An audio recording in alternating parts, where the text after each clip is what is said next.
What if everything you believed about your country turned out to be a lie? Imagine fighting for Hitler, being captured and then shipped off to America as a prisoner.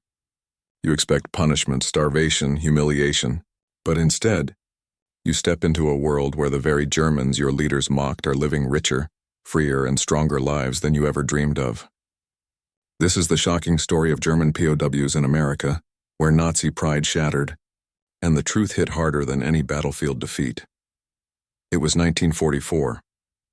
German soldiers, proud of their fatherland, marched into war believing they were the master race. But when they were captured and shipped across the Atlantic, they faced a reality their commanders had never warned them about, because in the small towns of America, waiting for them, were German Americans, the so-called cowards who had fled Germany decades earlier, and what the POWs saw there completely destroyed everything they thought they knew. Picture this. A German POW steps off the back of a rattling U.S. Army truck. The dust settles around his boots.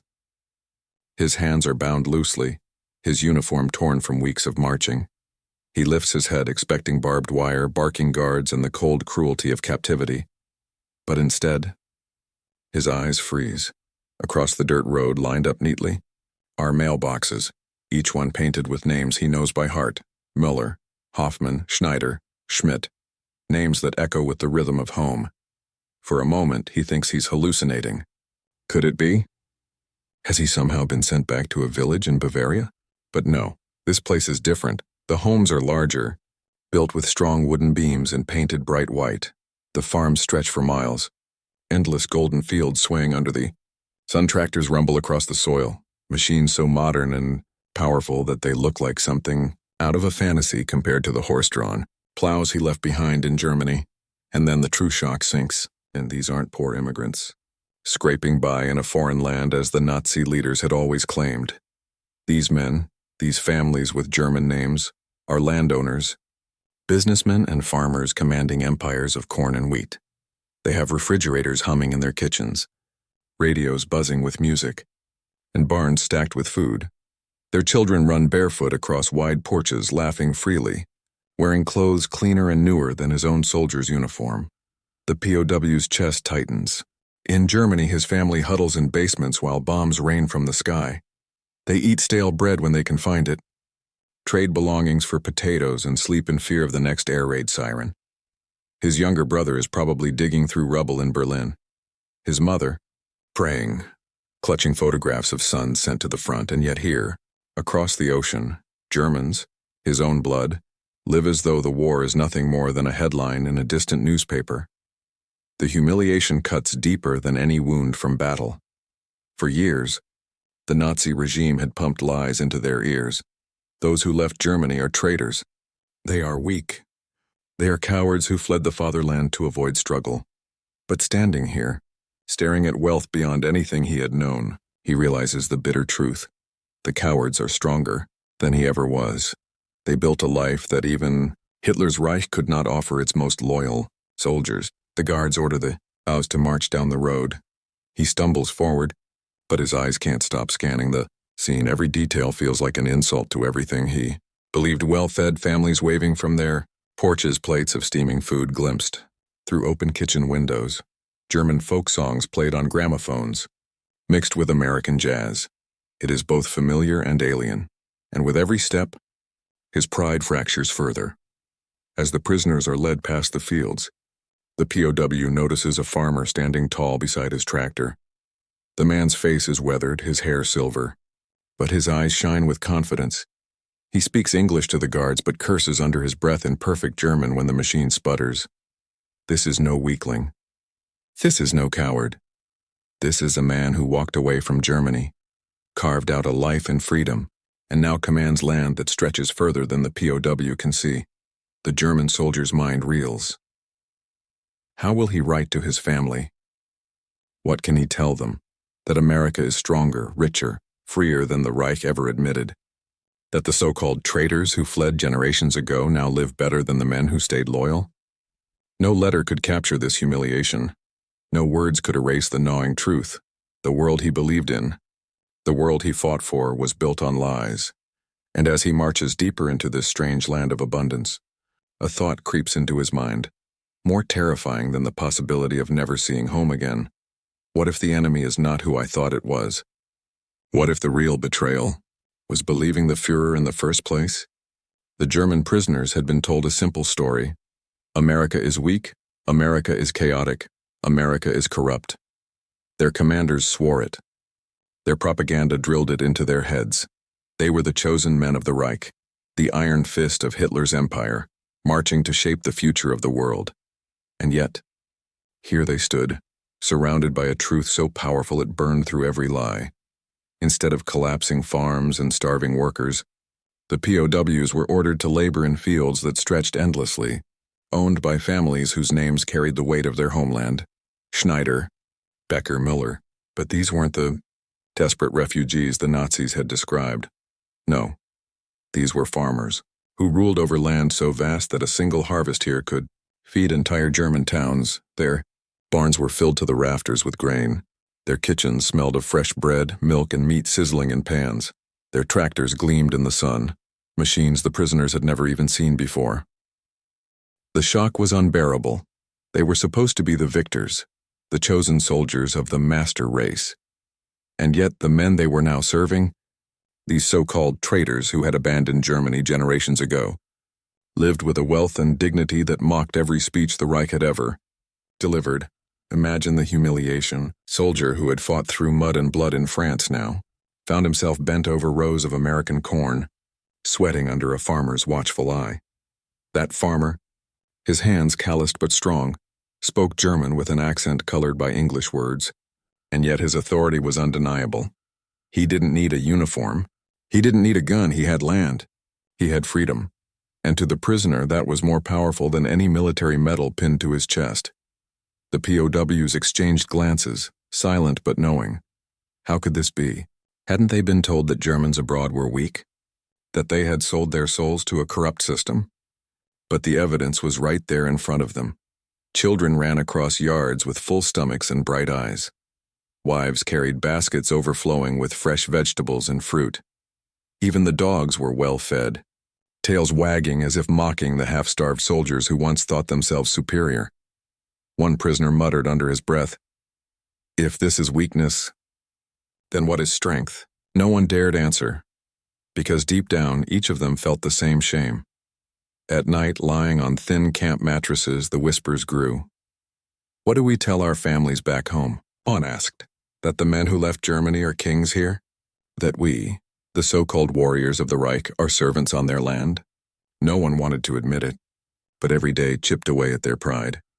Every row of crops they harvested, every barn they repaired, every American coin handed to them as payment, it all screamed the same painful truth. Germany had lied.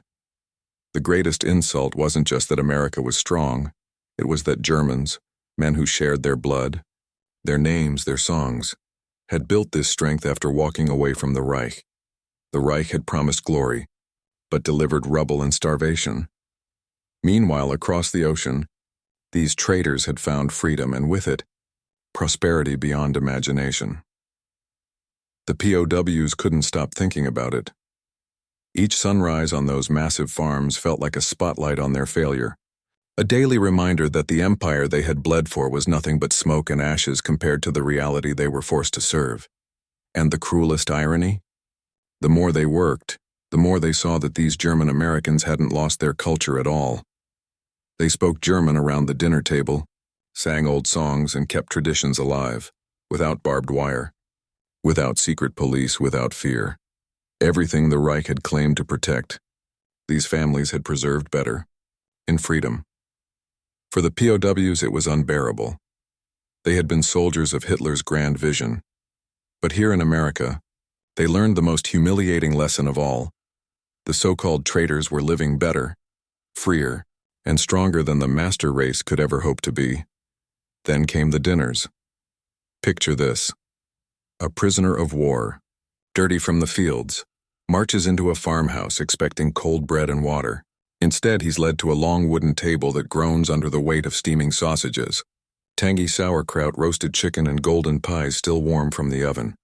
The smell alone was enough to break him. This wasn't rations. This wasn't survival, this was abundance, and the most jarring detail? The people serving him weren't Americans in his mind. They looked like home. Broad-shouldered farmers with faces weathered by the sun, women with blonde hair braided neatly, children with sharp blue eyes. The names on their mailboxes were Müller, Schneider, Hoffman.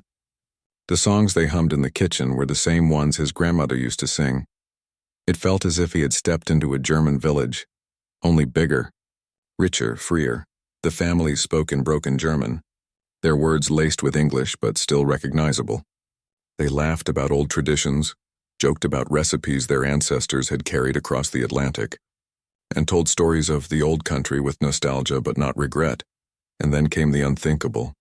They treated the prisoners with kindness. Plates were set in front of them. Glasses of milk were poured. One woman even touched a soldier's shoulder and said softly, "Eat, you need strength." The POW froze. His own family back in Germany was huddled in basements, hiding from bombs, starving in silence. And here he was, an enemy soldier being fed like a guest. That kindness was confusing. It was disarming, because these weren't supposed to be allies. They weren't supposed to show mercy. They were supposed to spit in his food, call him names, treat him as the monster propaganda claimed he was. Instead, they smiled. At first, the prisoners ate cautiously, their eyes darting around the table as if this was a trick. But bite after bite, the truth sank in. This wasn't an illusion. These families lived better, ate better, and treated strangers better than the empire of Hitler. The empire they had sacrificed everything for. The humiliation turned into something deeper. A silent, gnawing question whispered inside their minds. Had they been fighting for the wrong side all along? One POW later admitted that the dinners were worse than the work in the fields. The fields made them feel small, but the dinners made them feel betrayed, because every laugh, every plate of food, every child's giggle at the table was proof that the traitors who had left Germany weren't weak or lost. They had built something stronger, kinder, and richer than the Reich had ever delivered.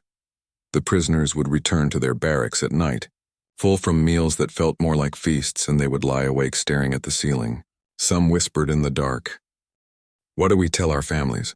That strangers across the ocean treat us better than our own leaders ever did?"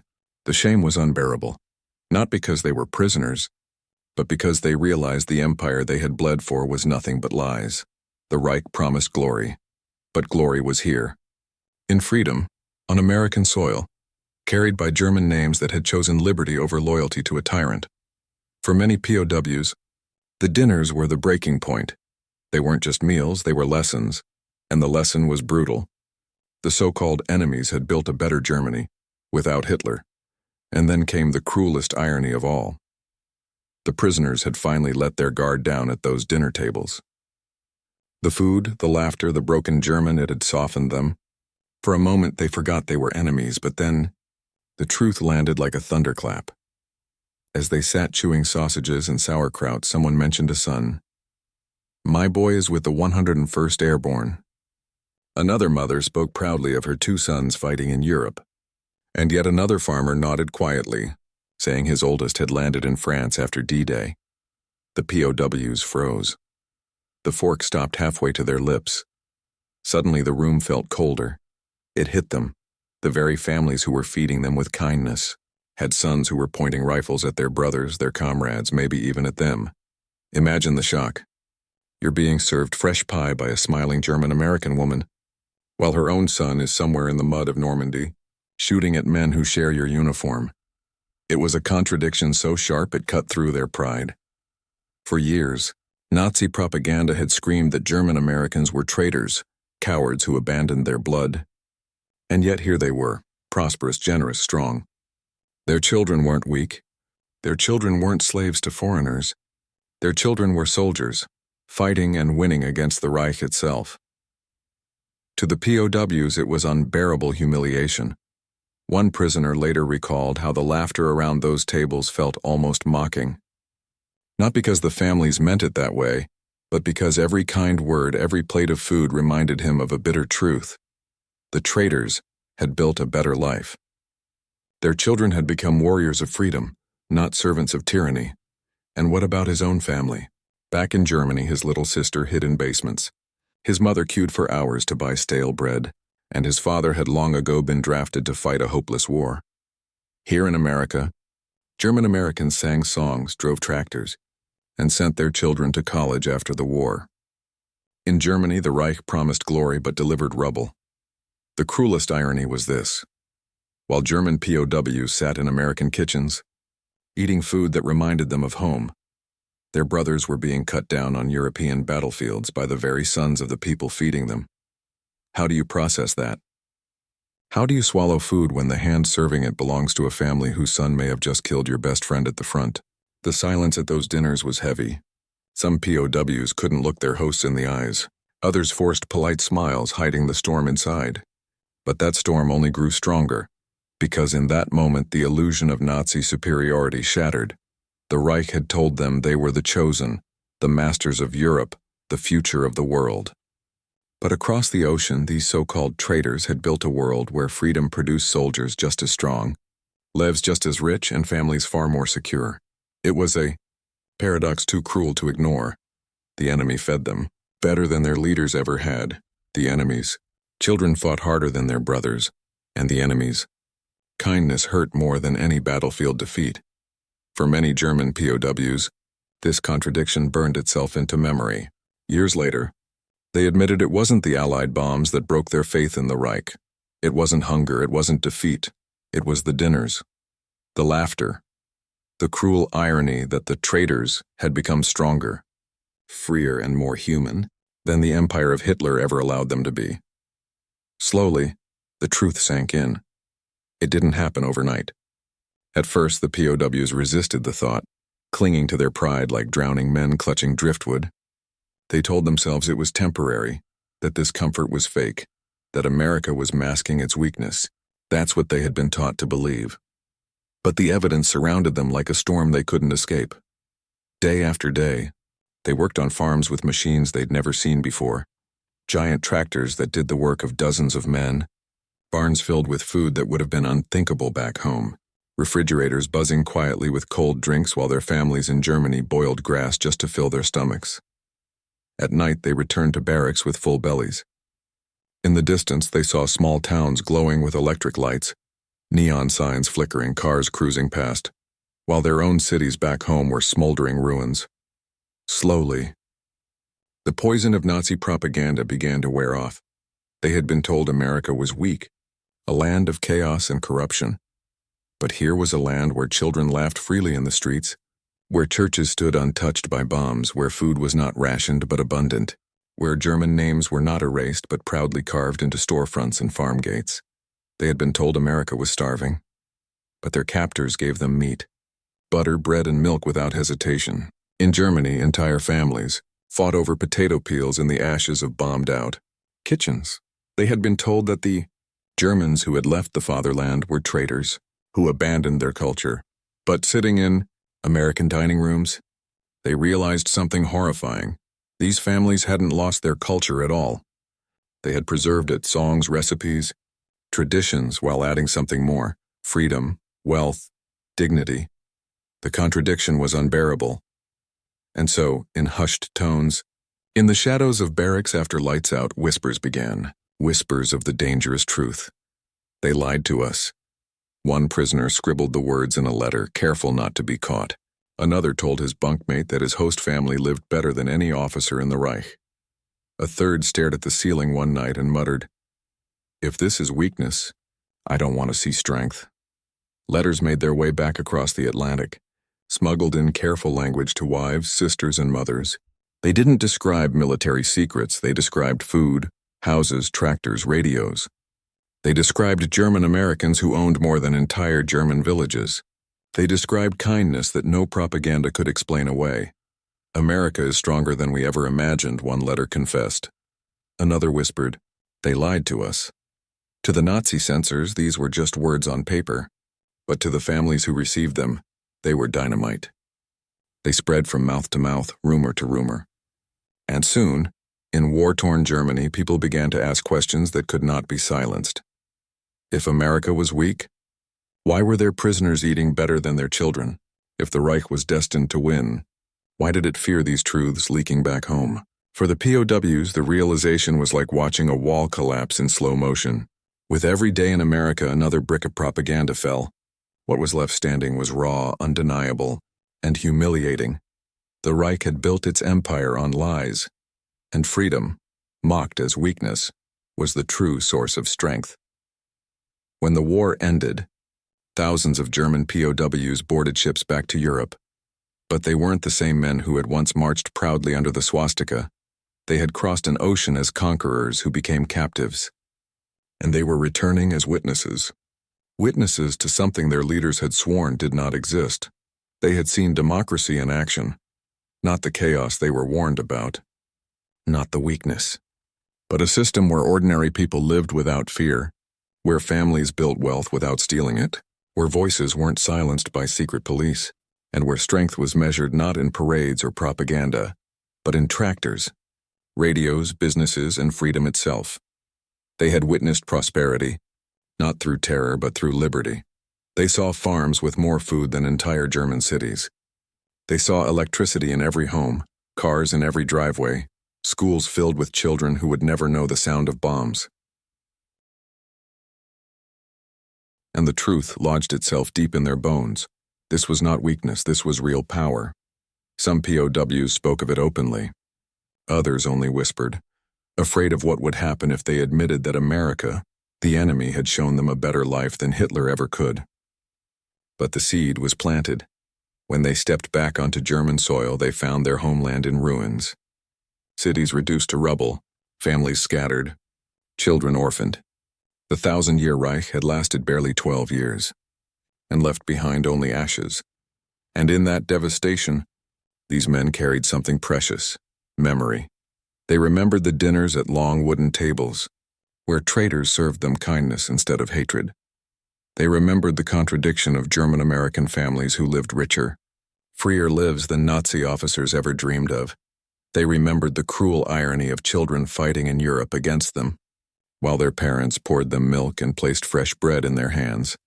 And most of all, they remembered the collapse of the lie. The propaganda that crumbled when reality stood in front of them. Undeniable and overwhelming. Those memories didn't vanish when they unpacked their bags. They became quiet lessons. Whispered to wives, to children, to neighbors. They lied to us. Freedom is stronger. America is not what they told us. In time, those whispers became part of Germany's rebirth. When the nation split between East and West, when one side fell under Soviet chains and the other tried to build a democracy, those returned POWs were voices reminding people that prosperity and dignity did not come from fear, but from freedom. They had entered the camps as prisoners, they left as witnesses, and their testimony, silent, unplanned, but unforgettable, became one of the hidden foundations on which a broken Germany was rebuilt.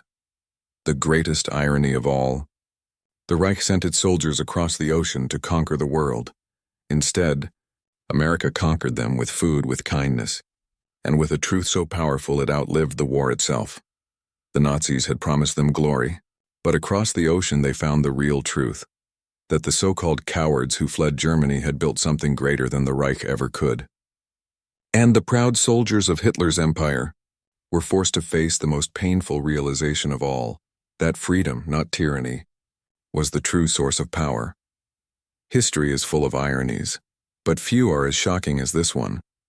German soldiers arrived in America as prisoners, yet they left as witnesses to the downfall of Nazi lies and the triumph of freedom.